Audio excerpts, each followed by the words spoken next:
Antara mimpi yang menunjukkan seseorang tersebut mengalami gangguan jin ataupun gangguan sihir, yang pertamanya adalah sering mimpi haiwan berbisa.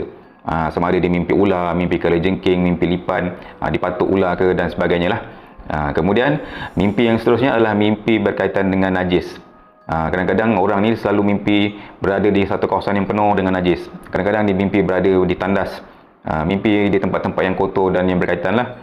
Baik, seterusnya mimpi yang berkaitan dengan gangguan ni adalah dia mimpi jatuh daripada tempat tinggi, jatuh daripada bangunan, jatuh daripada menara, daripada satu tiang yang tinggi dan sebagainya.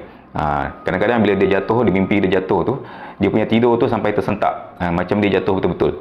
Okey. Kemudian seterusnya mimpi-mimpi yang berkaitan gangguan ni adalah dia mimpi menyusukan bayi. Menyusukan bayi, mimpi budak-budak kecil, ada budak-budak kecil datang, dia bagi makan ke budak kecil tu, bagi barang dekat dia dan sebagainya.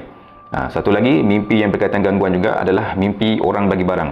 Orang bagi barang dekat dia, orang mengajarkan dia sesuatu ataupun orang memasukkan sesuatu pada badan dia.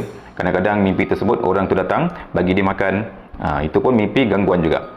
Satu lagi yang biasa dialami terutamanya oleh perempuan, mimpi bersetubuh dengan orang yang tak dikenali.